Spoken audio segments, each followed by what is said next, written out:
Assalamualaikum warahmatullahi wabarakatuh. Bismillahirrahmanirrahim. Alhamdulillahi rabbil alamin. Wassalatu wassalamu ala ashrafil anbiya'i wal mursalin wa ala alihi wa sahbihi ajma'in, amma ba'du. Saudara, apa khabar? Alhamdulillah, pada hari ini sekali lagi kita dipertemukan menerusi segmen motivasi pagi hanya di IKIM FM, mendidik, menghibur jiwa. Seperti biasa, menerusi segmen motivasi pagi ini, kita akan sama-sama bercerita, bersembang-sembang secara santai, secara ringan-ringan sahaja, ya. Perkara-perkara yang boleh mendatangkan kekuatan kepada kita untuk meneruskan kehidupan yang sangat mencabar ini. Saudara, ada beberapa kisah pada pagi ini yang ingin saya kongsikan, yang saya kira kisah-kisah ini boleh membuka minda dan jiwa kita untuk menjadi orang yang lebih berjaya lagi. Ada satu kisah di zaman dahulu. Ada seorang penjual ikan. Dia tulis pada iklan. Dia letakkan di kedai dia. Dia tuliskan, orang kita sekarang panggil signboard lah, ya. Dia buat pada papan iklan, dia tulis, di sini menjual ikan segar. Dia tulis besar-besar. Ketika dia duduk di kedai ikan dia itu, datang orang. Dia pun orang ni menegur, wahai tokek ikan, apa pasal kamu tulis di sini jual ikan segar? Tulislah di sana jual ikan segar. Sebab orang dari jauh, dia akan nampak engkau tu di sana, bukan di sini. Nampak dia main putar belit bahasa ini. Tukarkan di sana jual ikan segar. Tak payah tulis sini, tak payah tulis sana. Tulis saja jual ikan segar. Selesai masalah.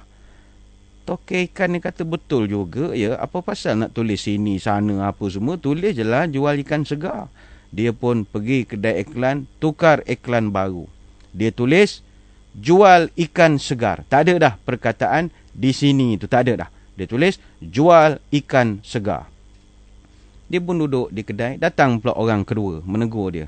Awak ni tulis jual ikan segar. Memanglah orang jual ikan segar. Mana ada orang jual ikan busuk. Tak payah tulislah, ikan memang segar lah orang jual. Tokek ikan ni pun berfikir, betul juga, aku kan jual ikan segar. Cancel, pergi kedai signboard, tukar iklan baru. Dia tulis pula di situ, jual ikan saja. Segar tu dia buang. Buat iklan baru, jual ikan. Kemudian dia duduk di kedai dia, datang pula orang yang ketiga. Orang ni kata, ish, kenapalah awak tulis jual ikan? Memanglah awak jual ikan, tak payah tulislah ikan tu. Awak bukannya jual benda-benda lain, awak bukannya pamer, awak memang jual, tak payah tulis jual tu. Orang tahu memang awak berjual-jualan di sini. Bukannya pameran. Dia pun berfikir, betul juga, aku memanglah jual, apa pasal nak tulis lagi jual, bukan pameran ikan, memang jual. Pergi lagi kedai iklan signboard, tukar lagi. Kali ni dia buat iklan baru, dia tulis ikan saja. Ikan saja. Dia pun pamerkan iklan dia yang baru, ikan. Datang orang yang seterusnya menegur, ish, kenapalah awak tulis ikan? Kami ni bukanlah tak kenal ikan dengan monyet. Yang awak jual ikan, tak payah tulis lagi lah nama dia ikan. Kami tahulah ikan bukannya kucing, bukannya gajah, memang ikan. Akhirnya disebabkan penjual ikan ni terlampau mendengar orang punya teguran, akhirnya tak ada iklan langsung pada kedai dia. Dan akhirnya orang tak tahu pun kedai dia jual ikan. Saudara, apa pelajaran kita boleh ambil daripada anekdot ini? Bahawa dalam kehidupan kita ini, kita sering menjadi masalah bila berhadapan dengan orang. Kita ini mudah sangat mendengar orang punya kutukan, kritikan dan kadang-kadang terpedaya dengan apa sahaja yang orang sampaikan kepada kita. Sebab itu, bagi orang berniaga khususnya, kalau dia ada sifat begini, dia susah nak pergi jauh dalam kehidupan, dalam kejayaan perniagaan. Bahkan kita sebagai manusia biasa yang menjalani kehidupan seharian pun begitu.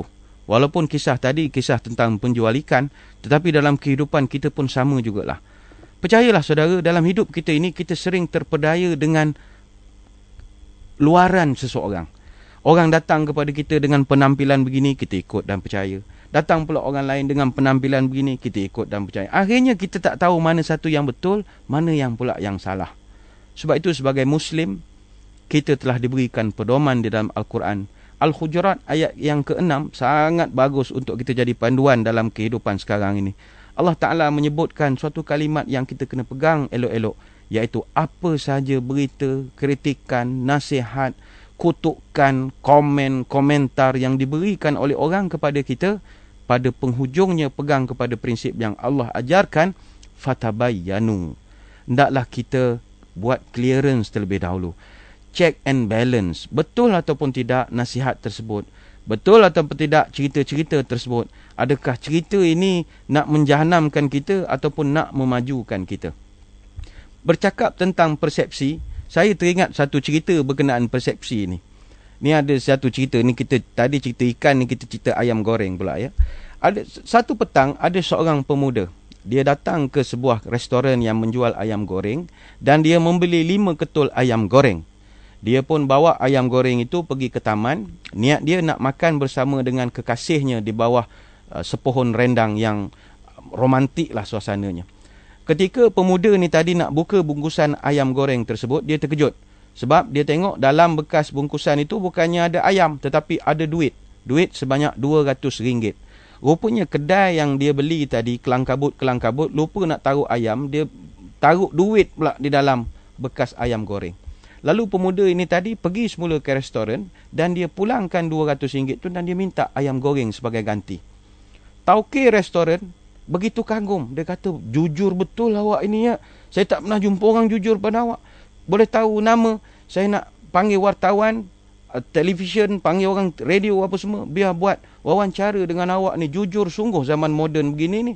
Biar orang lain ambil pedoman daripada awak. Kata pemuda ni, tak apalah. Saya tak nak masuk TV apa semua. Saya nak ayam goreng saja. Maka ketika itu pemilik restoran tetap saja bertegas. Tolonglah. Saya nak wawancarakan awak, nak abadikan awak sebagai orang yang hebat. Sangat amanah. Ketika itu pemuda tersebut tiba-tiba jadi marah. Pemuda ni kata, saya tak nak lah. Kenapa nak paksa-paksa? Bagi saya ayam goreng saja. Ketika itu pemilik restoran tak faham.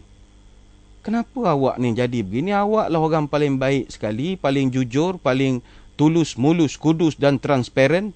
Saya hanya nak beritahu pada masyarakat bahawa negara kita ada lagi orang baik macam awak, tapi awak tak nak. Apa sebab?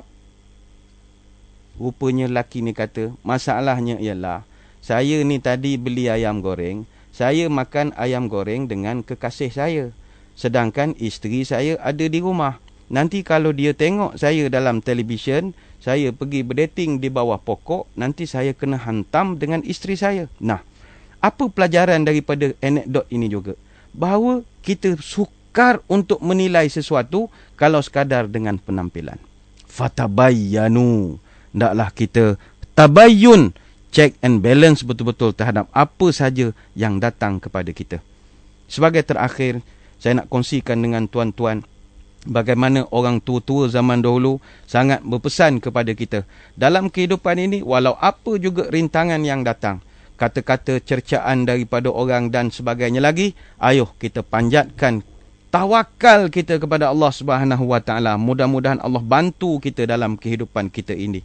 Kata orang tua-tua, menjadi manusia perlulah tawakal, hati bulat, fikiran pukal, menunaikan tugas sehabis akal, berbeban berat tidak menyesal, kepada Allah kita berpangkal, membela rakyat kita kekal, dijadikan pemimpin kita handal, dijadikan tua kita berbekal, dijadikan induk kita beramal, dijadikan tiang tidak akan terungkal, dijadikan tudung takkan terbunal, menjadi pemimpin negeri tidak akan gagal.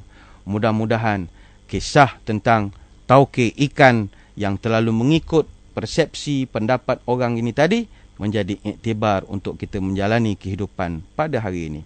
Terima kasih atas perhatian. Mohon maaf sebarang kekurangan. Mudah-mudahan bertemu kita pada lain-lain kesempatan. Wabillahi taufik wal hidayah. Assalamualaikum warahmatullahi wabarakatuh. Wallahu